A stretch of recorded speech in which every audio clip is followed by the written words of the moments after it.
Welcome, folks, to the Cyber Folks Experience. I am Gene Folks, and we have the pleasure of sitting once again with Chad Tongco. Chad, how are you? I'm doing well, Gene. I'm pleased to be back on with you. We have so much fun together in this I know we talks do. that we have. I know we do. And for those who are unaware, Chad is the COO of Elevator Technologies, and we have been having our discussion surrounding the metaverse, the Eleverse, and their continual raise for crowdfunding under Regulation D, for those that are familiar with that. And Chad has been kind enough to work with both of our schedules in order to get him back on the program as our continued service to small, mid-sized enterprises. And today, Chad and I were having a pre-discussion, which we probably should have recorded, that is surrounding valuations. And so, once again, folks, welcome Chad Tongco of Elevator Technologies, the COO, and a man of many talents. So we are blessed and fortunate to have him on the program. So, Chad, I wanted to turn the conversation over to you and to have our discussion. If you could flesh out what we were talking about earlier, surrounding the valuation and how you integrate that into your business ventures. Yeah. Thanks, Gene. I think at the forefront of everything, wanted to level set the conversation as to why it's important to, as a small business owner or a business owner in general within the SME space, it's important to take note of value creation in everything that you do in all aspects of the business. In particular, today, we're going to be talking about value creation in digitization and how this is integral to our business longevity, both in the current economic state, as well as, more importantly, the forthcoming economic state. With the AI and other components, Web3 integrations, other emerging technology components that are out there now. So I think this is going to be a really informative and value add conversation to your listeners today. That's awesome. Thank you for that.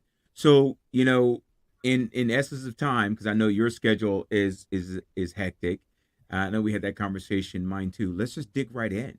Sure. So, from a practical standpoint, explain to the audience, there's some of our audience that may not be as adept at value creation as you and I. Both of us have a private equity investment banking background. And so what seems to be simple for you and I can be quite complicated for those of our listeners who are budding entrepreneurs, who are currently running organizations, and who are looking to create value in their own businesses, and are not quite sure how to interpret the data that's presented before them. And when you talk about digitization, a lot of times people can't distinguish between digitization and digital transformation, right? They don't realize that those two things are not necessarily interchangeable, much like when we talk about artificial intelligence and machine learning. Sure. That a lot of times people use those interchangeably, and yet they don't realize that there are some differences between digitization, digital transformation, artificial intelligence, machine learning, and how they complement each other. So if you would walk us through, in as simple as you can, walk us through value creation, and from a practical standpoint, not only how you're using it in the Eleverse, but also how SMEs can use that in their own prospective sectors. Sure. Gene, we're going to go back to the very cycle of what a business looks like, right? So from the very onset, a business is typically started from a means of necessity, or a passion, or a hobby, wherein one typically just decides to get into a particular business because they enjoy it. It's something that they want to turn their hobby and monetize it. And so most often than not, Gene, they start these businesses without value in mind, especially as they move towards the latter maturity parts of their business cycle. The biggest difference between a lot of the entrepreneurs and then us from our background in the IB and PE side of things is that we look at every business venture from a value standpoint, especially from an exit standpoint. That being said, value creation is missing. A lot of it is missing in the SME realm because of their initial thought behind, hey, let me monetize my hobby. Let me monetize what's cool right now, what's a fad right now, without really taking into account an exit value source, right? They look at it as an investment like we do. So that being said, it's really important, it's fundamental rather, for businesses, SMEs in particular, to start really taking this into account. The value creation aspect starts from its inception, from the very first breath. I hate to say it, but it sounds it sounds blasphemous, but from the very first breath of a business venture coming to life, value should be in the nucleus of it. And so value creation with regards to digital transformation, digitization is super important, especially if you are a business that's just starting now or the business is in growth mode and you're looking to scale outside of your parameters, your comfort zone. You ought to be able to undertake a rather robust strategy and implementation of digital transformation initiatives. That's actually a good explanation of it. And while you were giving that explanation, I was thinking the reason why it's so important to talk about value creation, and I'm really glad that you and I are having this conversation, is what most people don't know is that 99% of business in the United States and abroad comes from SMEs, which is small and medium-sized enterprises. 99%. Although, so when you think about the trillion-dollar companies, because you and I were talking about NVIDIA, that, their stock price in a very short window is about to make history if they haven't already, and I haven't had a chance to start market yet, because you know how it goes. Here we are in the business that we're so busy working in it that we forget to bring our heads up to look at it, that they may hit $1 trillion company right now. So when you have those types of organizations like NVIDIA or Apple or Google or Microsoft or Meta, that we tend to think that those are, and they are behemoths, but we tend to think that they are the majority of businesses, where what we know in reality is that 99% are small, medium-sized enterprises, family ran or run or family founded organizations that are really the lifeblood of not only America, but also other countries as well. And so we don't tend to gear our conversations towards small business owners, those conversations, because they always feel like they're sort of left out, right?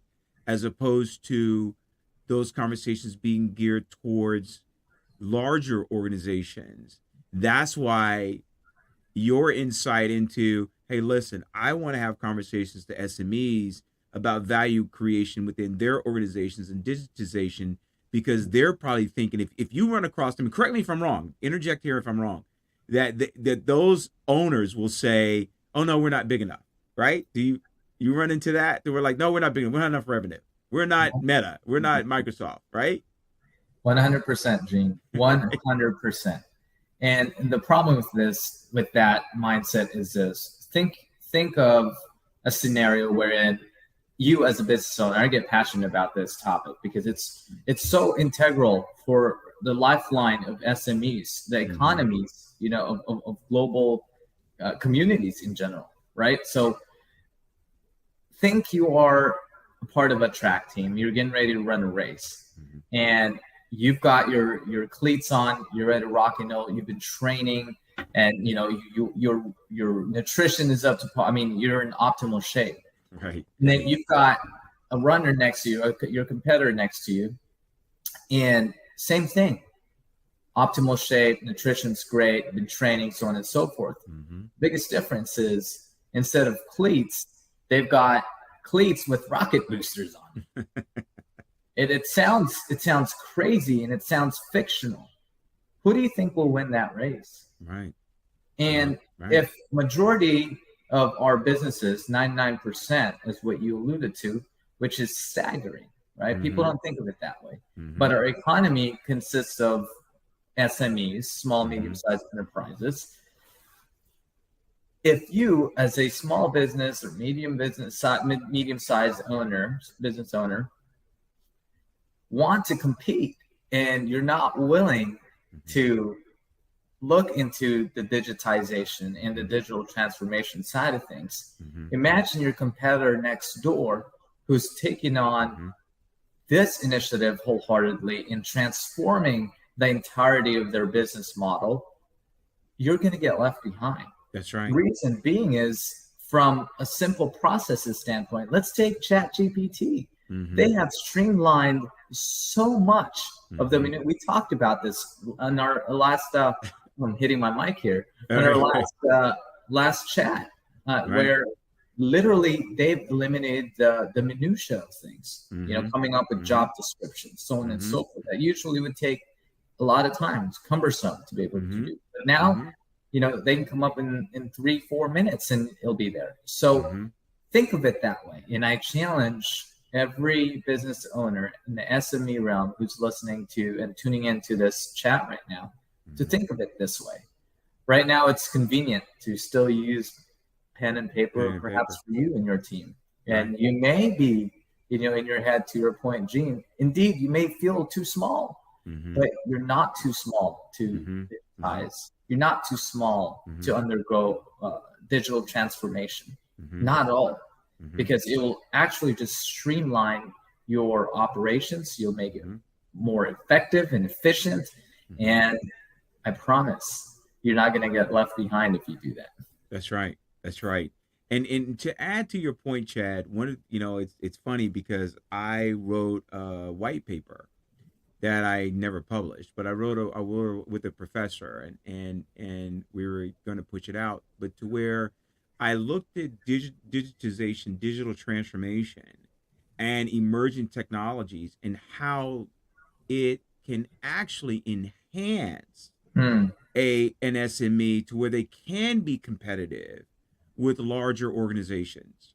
And remind me that I'll have to send that to you so you take a look at it. But you actually make the very point when I was doing research on that very topic, to where if there's some business owners that are, like you said, they like to do pen and paper, right? Yeah. And at the rate at which Chat GPT has been integrated, like you and I were just talking about that. Like I was doing a special episode because you and I scheduled didn't allow us to record last week, and so I said, well, let me look into artificial intelligence for myself personally and as a small business owner, and let me integrate that into my. So I ended up because Google just had their I/O, so I started playing around with Bard. Oh my! Isn't it incredible?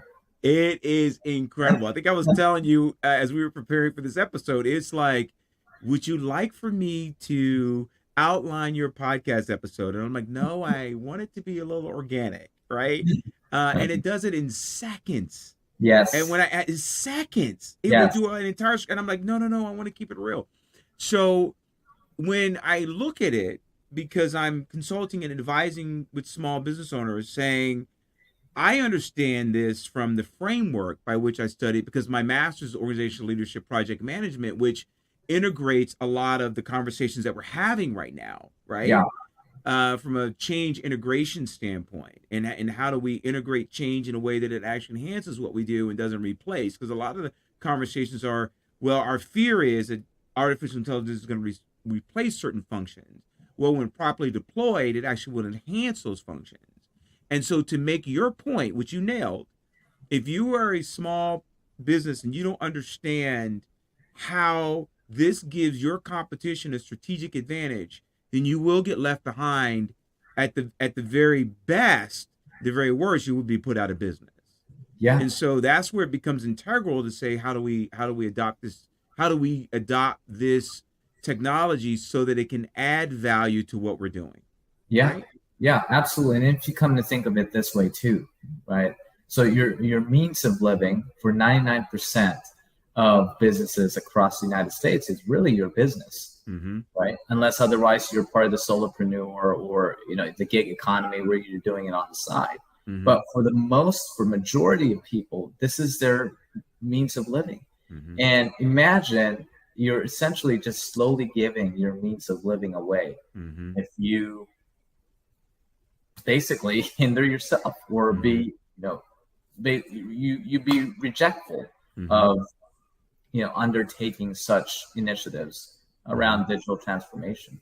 That's right. And one of the things I'd like to say that you said that I resonate with, and I tell my clients this all the time, and it's really nice to have. And folks, I promise you, Chad and I did not, we did not collude to say these things, right? Yeah, It's interesting because I'm hearing some of his perspectives for the first time, yeah, and it actually corroborates what I tell my clients. And if you're a small business owner or an entrepreneur, a budding entrepreneur, and you're listening to what we're talking about, we actually separately in our careers have come to the same conclusion. And that is you have to embrace and adopt technology in a way that gives you a strategic advantage, because if you do not, you will get left behind, number one. And number two, you said one of the things that I've said to my clients over and over again, and that is you have to start thinking about value creation at inception. At inception of your endeavor, you have to, unless, like you said, we're just making it a hobby, right? yeah, And if it's it, but even as a hobby, you have to figure out what value am I adding in this space? How can I yeah, take this mousetrap and make it better? Because the mousetrap prior to me is not a viable solution yeah, today as it was yesterday, right? yeah, yeah. Right. And so that's Absolutely. why, right. Yeah, that's pretty interesting that you came to the same perspective. I'm like, oh wow, Chad speaks my language. Great minds think alike, I suppose. Right, right, exactly. And so one of the questions is that one of the, and just talking about value creation before we get into digitization, digital transformation, is that one of the founding principles of the Eleverse when you guys are inviting people onto your platform? Do you give them some type of guidance or advisory on how they can add value into what they're doing? Yeah. So one of the programs that I took at Harvard is entrepreneurship in emerging economies. Mm-hmm. And it's not necessarily just looking at emerging economies from a global perspective, but emerging economies within industrial segments Mm-hmm. and finding gaps right within those segments and taking on the initiative to fill those gaps with a respective business or venture altogether, right? Mm-hmm. So the answer to your question is absolutely. As we looked at the current gap between, at least from a digital accessibility standpoint, Mm-hmm. emerging technology standpoint, between SMEs and those that are in a higher middle market range, in the Mm-hmm. enterprise range, Mm-hmm. there is a massive gap. And so one of the tenets that Elevator Technologies was founded on was, I mentioned it in our previous show, was the democratization Mm-hmm. of being able to use this emerging technology Mm-hmm. that so often is just available Mm-hmm. to the higher middle market and enterprise level organizations, even middle market altogether. Mm-hmm. And so we are wanting to make this as affordable and as accessible as possible for every SME owner, operator, whatever you are, Mm-hmm. director out there, for you to be able to use an emerging technology such as the metaverse and essentially the future of virtual work. Mm-hmm. That's awesome. That's so awesome.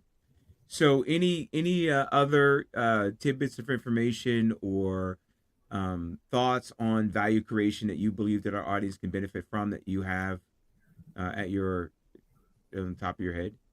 Yeah, look, we're not coming down. I just want to make it clear, we're not coming down on SME owners at all and operators. A lot of times, as individuals, we don't know what we don't know, and oftentimes, when you start a business, you end up running that business and you make it so successful, you pass the 5 year mark, Mm-hmm. right? And you graduate to this next level, right, of a business owner and operator. And oftentimes what happens is when you cross that 5 year line, the business, instead of you running the business ends up running you, That's right. because you end up becoming a part of the wheel, a cog Mm-hmm. in the wheel, rather than you steering the wheel. Mm-hmm. And from a value creation standpoint, if you are in that boat, in that role right now, in that situation, I challenge you to somewhat take a step away intentionally and deliberately, Mm-hmm. kind of pull back Mm-hmm. and look at your business from a visionary standpoint. Look Mm-hmm. at your business from, a point where you could actually be able to uh, leverage and implement. I'd say, sorry, there's my kid, Luke. Oh, that's okay. That's okay. That's Um, okay. Oh, there he yeah, little It's so 4 year old awesome. kid right That's there. okay. That's all right. That's all You right. say hi to Mr. Hi. Yeah. Hi. And so, yeah, Oh, and there he so is. you're going to want to be able to, implement these Mm-hmm. initiatives rather than getting stuck in Right. operating. So, Right. that's just a thought that I have from a value creation standpoint. Mm-hmm. And that's a good thought. If I could add to that, one of the things that I have found with SMEs, and you're right, it's not a beat down on SMEs, because I know that that as a once I left Merrill Lynch and started this entrepreneur journey, I have to it becomes difficult to coach and discipline myself. And so I've surrounded myself with an ecosystem of people that will hold me accountable, Yeah, both personally and professionally, yeah, because it's like you say, I have to make sure that I have an eye out for what I don't know. right. I may know, and a lot of people will say that, it's not personal, it's just business. I disagree with that. To me, I say business is personal, Yep. because when you have, and I give a lot of respect to small business owners, Yeah, because they took the courage to have the responsibility to be responsible for other people, right, and they get out there and they carve out a marketplace trying to get market share. right. So, and they're taking care of other people's families. I remember I bought into a franchise system and I had 80 employees at one point, right? Wow. Wow. And the person that was running that for me, my staffing coordinator, it became very personal to me, Yeah, because as I needed to add value and be competitive in that space, I had families that were depending on me to be successful. And yeah. I find that most SME owners are just that. They actually are concerned Hmm. about the welfare and care of the people that actually work for them. And so the point being is that value creation will actually help them do that, so Hmm. that they can work on the business instead of working in the business. Because when you work in the business, that's what, to your point, what you were saying is that that's where you become. It's almost like you have this motorcycle and you're hitting the throttle, and the Yeah, motorcycle takes off on you, and you're yeah, holding on for dear life. Like the motorcycle's running you now, as opposed to you controlling the vehicle, right? yeah, And yeah. that's where value creation can really help you sort of pace yourself out and come up with a strategic plan and an iterative plan, so that you become less focused on revenue and getting more money, and realizing that value creation actually is the fuel that drives revenue, and it also drives, right, and it also drives your overall gross profits. Absolutely, absolutely. And it transcends every aspect of your business, Mm-hmm. from how you run your customer service department, from Mm-hmm. how you even develop your products and services, Mm-hmm. what kind of value added components do you have available for your market, for Mm-hmm. your customers. Mm-hmm. From an operational perspective, from an HR management Mm-hmm. standpoint, kind of value do you have that you're adding to your employees, so on and so forth. Mm-hmm. I like how you're using your previous endeavor as an example. 80 employees, that's a pretty big endeavor. Mm-hmm. That's a pretty big entity. And it's a lot of times when you've got that many employees, it can be very challenging to run a business. Oh yeah. It is. It is. Because It's true. Right. yeah, because you're managing a lot of different personalities, Mm-hmm. but more importantly, you're managing efforts, right? This think about it as a like a robo. Mm-hmm. You've got 80 people that you're Mm-hmm. managing, making sure Mm-hmm. you are all in Mm-hmm. sync, going towards the right direction. That's right. And man, it is never easy.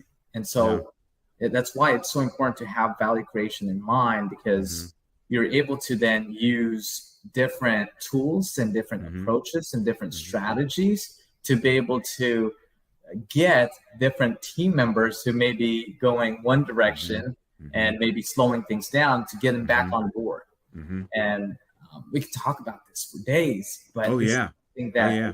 I Yeah. think that businesses at this point in time, especially with AI slowly, or I shouldn't say slowly, it's actually rapidly Mm-hmm. transcending throughout the entire business ecosystem Mm-hmm. environment. It's so important that you be at the forefront of that, because at the end of the day, yeah, there's talks about AI taking jobs and replacing people. So Mm-hmm. I think that's years down the line. Mm-hmm. But what they are replacing, or what AI is replacing, are efficiencies and efficacy, Mm-hmm. and ensuring Mm-hmm. that operational metrics are Mm-hmm. becoming more robust. And if you don't have that, Mm-hmm. it's going to be very difficult to compete. Mm-hmm. Very I difficult. agreed. I think if properly deployed, Yep. and that's where I would just like to add that little caveat, because as I remember when the computer was coming out, I'm actually of that age, and they were like, and I'm an early adopter, and they were like, and I've said that before, and they were like, this is going to reduce paper because you're going to almost, digitize everything, and yet I still have a printer, right? And I think that people were concerned, and I'm going to make your point, that with the advent of the computer and as we started getting more memory expansion, technology really advanced in that somehow companies that made printers were going to be out of business. Well, what happened was printing became more efficient. And I remember a period of time where when I worked for other people, I was asking the question, when is this paper thing supposed to go away? Because all of a sudden I'm printing more than I ever did in the past. And so how we're going to handle that? I think it's the same thing if we properly deploy AI, to make your point, that there is this fear of you're going to lose jobs. And I even did a piece on the unintended dangers of artificial intelligence. And that was more from a legislative policy standpoint, Yeah. because of the human beings behind it, not necessarily the technology in and of itself. But we may have a similar situation where the fears of artificial intelligence may not be that different than when there was fears that printers were going to be sort of out of style. I Yeah. don't know. I can't think of any people that don't have a printer. No, still Right. being highly utilized. Printers Right. are definitely still being highly utilized. Right. Yeah. So it adds to your point that if, because and I bring it up because SME owners are more like, the cost of integrating Yeah. this technology into my business is something I don't want to take on right now. What do you say to that? What do you say to Well, that when you talk to your potential clients about, great and to the question. audience? Yeah. Great question. And I think you've got to look at it from, first and foremost, conduct a SWOT analysis, Mm-hmm. and then a cost benefit analysis, Mm-hmm. right? These are business terms, jargon, so boring, who cares? But at least do yourself a favor, because from a cost benefit perspective, if you want to take it that way, Mm-hmm. a lot of these software integrations now are available as SaaS products first and foremost. Service software as a service. Service. That's short for SaaS, or Mm-hmm. SaaS is short for that. Right. And essentially, they're subscription based. You can pay $10, $15, $20 a month. So collectively, to digitize your business, let's just say, you spend 150, $200 a month, maybe even upwards of $500 a month, depending on the scale and how big your business is, right? Mm-hmm. But let's just say on average $500 a month. But the trade-off is from a benefit perspective. So that's the cost. But from a benefit perspective, it can increase your top line revenue by, a few $1,000s a year. Mm-hmm. From 500 to now you're gaining top line revenue of 5,000 while increasing your margins, right? Your Right. bottom line now Right. by an additional, let's just say 40%. Mm-hmm. Is it Mm-hmm. worth it? Mm-hmm. So these Right. are the type of conversations that you need to have either, with your team, your management team, or even with your spouse if you're in it with them, right? That's right. Have a conversation about it out there while grilling. It's That's right. That's right. sitting right. out by the pool and right. and just saying, hey, let's not be afraid to look into these particular subscriptions. And look, not once did we mention any subscription service out there, blah, blah, Mm-hmm. except for AI in general or Chat GPT. Right. But even then, it's so cost effective. I think Chat GPT Plus's premium subscription is $20 a month. Mm-hmm. Mm-hmm. What's your trade-off? What's the Right. benefit? Right. So cost benefit and do a SWOT analysis. Right. That's awesome. And I think that's really a folks, you got that for free from Chad Tongco. You really got that information for free. But however, that really is just an overview, right, Chad, of sort of how they should be thinking, sort of Yeah. what do you call it, a catalyst for thought. Yeah. And you can either they can reach out to you or someone within your organization Yeah. to really discuss how to dig into the weeds, so to speak. Absolutely. And either you can reach out to Chad or you can reach out to a firm like mine, because we come from a standpoint of being small business owners ourselves. And so I get kind of what you're saying before. That's why I share those stories, because a lot of times when they hear that, you were in private banking, investment banking, I've been in investment banking as well, and they think that we're big corporate guys, where when we look at how those large organizations, those enterprise organizations put themselves together, you're like, why wouldn't we scale this down? We're always worried about scaling up. And when you dig into the weeds and share with me, if you will, if you found the same thing, that we realize that, this is a small micro system, and we're really missing a bunch of opportunities with the majority of SMEs, although they may be smaller, but they make up the vast majority of what keeps our economy chugging along, right? Yeah. And Gene, to your point, it's like the concept of, we've seen how it's like to be up here and what's being done in order for them to be sustainable and to achieve longevity, and to be a constant top performer out there. And there's a misconception where if you're big, like the Googles and the Titans out there, right? The massive corporations, if you're big, there's no way you can topple down.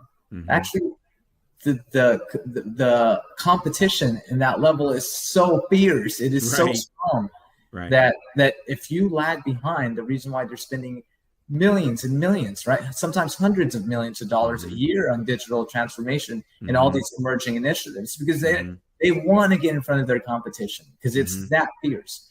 And so what we're doing essentially, Gene, is we're taking all this knowledge and all these tools that we've learned and have been experienced, and bringing it to Main Street, right? So taking Wall Street to Main Street. That's right. That's And right. this is a term that many of you may have heard in the past, but this is what you're seeing. What you're seeing here from a Gene and Chad perspective is it being put to practice. Mm-hmm. Is Mm-hmm. we simply are here wanting to provide the best possible value and Mm-hmm. knowledge Mm-hmm. and insight Mm-hmm. as to how you can optimize value creation for your Mm-hmm. business.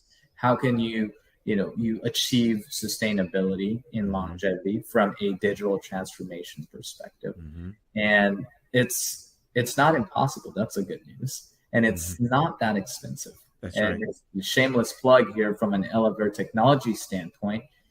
Ours is gonna, once we release this technology, it's gonna cost $1 a month. It's 12 Mm-hmm. bucks. That's That's crazy. that's a cost of 2 Yeah, lattes.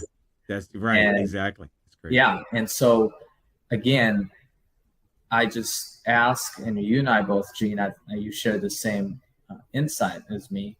We ask that you challenge yourself to think Mm-hmm. outside the box. That's right. And yes, feel free to reach out to Gene. He's been a massive resource to everyone who's been listening to his programs, Mm-hmm. both in Cyber Folks and the folks in Federer. Feel free to reach out to Gene. And Gene has my contact info, so I always make myself available to Gene whenever our schedules do align. I know, absolutely. You're actually being better at that than I am. That's so funny. And your graciousness is really appreciated. Yeah. And and one of the things, folks, that I would share with you is one of the things that I like about Chad, in engaging him, is he shares my passion for SMEs. And when he says bring Wall Street to Main Street, we're talking about their framework, their thought processes before the benefit of Main Street. And I think a lot of times that's lost. And so it really is important for us personally, after talking to Chad on some personal beliefs that we share, and also professionally, to where we want to be able to focus on those individuals that often feel left out of the conversation. Just because your organization is not on the NASDAQ, or just because it's not publicly traded, or maybe it's a family owned business and you think you're small, you're not. You have value, you have something to add, you have value that can be used not only for the greater good, but also your community. There are people within your community that are really depending on you to help support that community. You are important. You may not feel like it, because Chad, you can agree with me. Sometimes I sure as heck didn't feel appreciated, right? And so it becomes important that you hear it from us that you are very, very important. One of the things that Chad mentioned, and folks, I have Chad's contact information, and you can reach out to him as well, at his contact information we shared before, because one of the reasons why we have engaged not only the Cyber Folks experience, but also Folks on Federed show, is because I personally believe two things. One, that business is personal. A lot of people say business is not personal. It is personal. That when you have invested your time, your energy, your mental, intellectual energies, resources towards an endeavor, it becomes very personal. When your business is doing well and you're able to support people and their families, that's very personal. And there's a sense of responsibility among SME owners to that effect. When your business doesn't do well, it can affect you emotionally, mentally, spiritually, right? Yeah. And in other ways. And so when and Chad and I were talking about the Folks Unfettered show, our other program that focuses on a more broad range of subjects. And the reason why we started the Folks Unfettered show was because I wanted to take a look behind the things that make small business owners tick. Those things that are important, their spiritual beliefs, their emotional state of mind, their mental state, their family structure, because that became, and so we wanted to take a holistic approach to the human beings behind the enterprises. That becomes very important because, Chad, as you know, a lot of times the difference between an organization that gets funds, that actually acquires capital, and those that don't, are the human beings behind the enterprise. You can have a really great mousetrap, but if people don't like you, or if they don't trust you, then they're not going to invest in you. No. And so right? Right? And so I know I make, you get that little bell whenever you're doing a deal, and you go, you get that little thing in your gut that goes, what does that really mean? And Yeah. so that's one of the things that we try to attack on the program. I appreciate the plug for the shows, Chad, but that's one of the things, our purpose on the folks family of offerings, is that we not only want to look at your enterprises from what you're doing for your communities, but we also want to provide resources, because we both understand the human cost that it takes to run an enterprise. That you are a unique individual when Yeah. you choose to take this entrepreneurial journey. Some people will say crazy. There are days I said, I think I must be cuckoo for Cocoa Puffs, because why would anyone willing to do them to themselves, right? Have you found that to be true in your case, in your experiences as well? Yeah. No, Gene, here's the crazy part, right? Coming from the corporate, the Wall Street, private capital, so on and so forth. It's it's different because you tie yourself predominantly on financial performance. Mm-hmm. That's how you measure Mm-hmm. you almost as a person. Mm-hmm. And so oftentimes because of our society and our culture, when our businesses are down, we find ourselves to be useless. We put these tags and ideas in our heads that Mm-hmm. we're worthless, or Mm-hmm. we're not good enough, Mm-hmm. or we're crazy. Mm-hmm. And so oftentimes when you're starting a business, you're not going to make money. Mm-hmm. It's you may have to do work for free. And I promise it's okay. Right. I promise it's okay. Even at this juncture of my career, I do things for free for people. Mm-hmm. Mm-hmm. Not because I want to. Mm-hmm. I mean, we all there's scripture. I'm from a spiritual aspect. Oh yeah. I read the Bible, and Mm-hmm.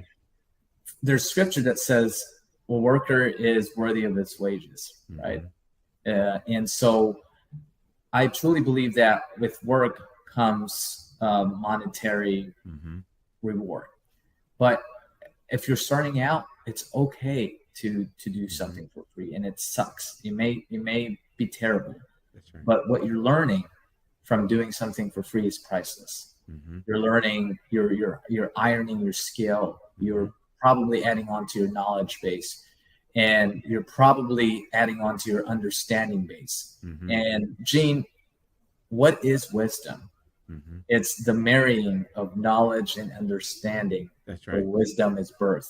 That's right. And so you don't necessarily get that by simply, reading Wall Street Journal. You have to Mm-hmm. be able to apply Mm-hmm. these practical Mm-hmm. insights that you have. And at times it may entail for you to do something for free. Mm-hmm. No, And and this, there's yeah. not a single successful entrepreneur out there, whether it be the likes of Grant Cardone Mm-hmm. or Ryan Serhant and all these guys, where they didn't, at some point in their career, they had to do things for free just so Mm-hmm. they can learn from that particular person, whether it be a That's right. billionaire or someone that they really looked up to from a business perspective. That's right. That's right. I've done the same thing when you do it. And I think, to your point, that at this stage of your career, you almost, at least for me, I can't help myself.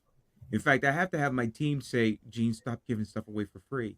But I'm like, but I can just see it. Like, he's just right there, right there, right? Yeah, And that's a love of the process. yeah, And I would share with you, and I typically don't, but unless it's a one-on-one, but I'll share this with my audience, is people often ask me, my where did my business acumen come from? And they often point to education, and I'll say that too. But really, in some of the most meaningful business strategy plan, and I'm not talking about prosperity gospel, but I'm saying just from a practical standpoint, that my way of conducting business and doing business comes from what I've read in scripture. yeah, It really comes from looking at that holistic approach as a business owner, and I've failed in some cases to hold that, and sometimes that can go and fly in the face of capitalism in and of itself. And I have worked in a capitalistic sector and still do, but there is also a sense of purpose that the Yep. game anymore, and you and I have similar beliefs that we've discussed. The game anymore is not how many toys I can get or how much money I can make or what my revenue is, but it really is understanding who I really work for. That's right. And that drives differently, That's right. right? That Right. drives me differently because people are like, boy, you really are focused and intense. It's like, well, because and I'll just say it this way, because I'm working for the Lord. Yeah. And so, that makes me, and I'll share this with you, Chad, that when I was working in corporate, it was Monday through Friday. Maybe sometimes I work on a Saturday, and I'd be exhausted at the end of the day, right? And you were too, right? You get a 15, 16-hour day. You're like, oh my gosh, how long can I do this? And I put myself in the hospital a couple of times. When I switched my focus less from whose brand I was wearing at the time and realized that I was working for the Lord, I began to go from working 5 days a week to 6 days a week, Yeah. right? Yeah. And I had more energy. Yeah. And I became more effective. And my Yeah. relationships became more meaningful. Yeah. And I wasn't putting myself in a hospital. And so you say, well, why is that important? It's because it's that same term I'm looking for. It's that same spark that I believe that most SME owners and founders and investors have. That spark that they have. You can get weary over time, but it makes your point to where you shouldn't worry about failing. I always tell people that, there are a lot of people, if you get criticism or people are talking about you, at least you did it. Now let's refine it and let's make it better, right? Yeah. That's why it becomes important, the conversation you and I are having, and why you wanted to drive it towards value creation, because not just the value of the organization, but also let's not lose focus on your purpose. That you will change someone's life. Your organization is going to change. I'm going to Yeah. stop right here because I am as passionate as you, and I'll rant on about it. I want to stop right now because it's I can't express this enough to business owners that you are important in what you're doing. I will share this one story. I was talking to a gentleman yesterday, and he was looking to acquire another company, and he said the company I'm acquiring is a lot more impactful than my small little crap company. Yeah. And then the conversation continued, and I stopped him and I said, let's go back. Yeah. And it's Bubba. It is really, his name is Bubba. And I said, Bubba, let's go back. Never denigrate your organization. You have been working in your company for 20 something years, and it's only small if you say it is. But you have to give yourself credit that you embarked on a venture that most people would embark on. Yeah. Let's not talk down among ourselves. And do you find that a lot of SME owners or founders do that? Do you find that they tend to shrug it off as it's no big deal? Do you find that in your experience? And how do you handle that whenever you come across that? Gene, I love that you bring that up. And it goes back to our society and our culture and how we view success. And oftentimes it's viewed with what's bigger, what's shinier, what's making the most money. Mm-hmm. And so the answer to your question is yes. Unfortunately, that's another epidemic that's existing within the SME realm, is this mindset. And we're going to get into philosophy and psychology, and I'm no philosopher by any means, but Sure. from a mindset perspective, it could be such a hindrance because it's so powerful. Our minds are so powerful that as we often think about our businesses being small or minute, or it does not have a massive impact, or a more impactful meaning to its existence, unlike the likes of Microsoft and all these guys, is wrong. As a matter of fact, I believe you as an SME owner has more impact, more meaningful interactions with people than any of these Microsoft and Amazons in the world ever. That's right. Because you get to form these personal relationships, this interaction with your customers. And truly, that's how every business remains strong and obtains or attains sustainability and longevity, is in addition to, and it's not like it's all one or the other, but in addition to having, the thought of value creation from an operational standpoint, but you as a person, if you start thinking value creation of you, what kind of value can you bring forth to people? You'd be surprised how fulfilling it is. I really like how you brought back to who you work for. Ultimately, the reason why we get up in the morning is we all have our respective purposes of why we do. We all have our reasons, our whys, quote unquote, for why we work. And for some, it could be simply for means of survival and to be able to keep their standard of living. For others, it would be because they enjoy it. For others, it's because they want to feed their families, which goes under, survivalship. And then for others, it's working for a higher purpose, and that is, for the Lord. And so, to me, that's definitely at the forefront of a lot of the conversations that I've encountered thus far, Gene. Is just this afternoon, a business owner who's got a thriving and burgeoning firm, marketing agency, going through a lot of growth spurts, growth pains. And it's easy to just say, oh, I only have 30 clients. Well, 30 clients is pretty big. You got to give yourself big, credit in that. That's right. And at the end of the day, it's a mindset perspective. And, we left that meeting and I get a text from the gentleman and he says, thank you for your time. I'm always encouraged, every time I leave our meeting, because you give such a different insight from a purpose perspective. So anyways, I know we're gearing towards an hour here. And we are. No, that's fine. So, so to get us wrapped up, because I know you have to get on another call, and I thank you for your time. And we're gonna keep fleshing this out, given our schedules, because the feedback that I keep getting from what we're doing on the Cyber Folks experience is one that is really resonating with our audience. And what I'd like to do, Chad, is when we come back on the next episode, is we could talk about digitization and the difference between digital transformation, and build upon, like you and I had talked about in the beginning, is build upon these tools that SMEs can use. And folks, as you're listening to the program, make sure to reach out to Chad Tongco and the group at Elevator Technologies, and I will post the contact information on social media sites. Or you can reach Chad or myself at cyberfolks@gmail.com. And the only reason I give out our email address is because, Chad, I can't recall Elevator Technologies. So if you want to tell people how to contact you, that'd be great. Yeah, no problem. No problem. It's Chad at elevaretech.io. That's ELEVARE tech.io.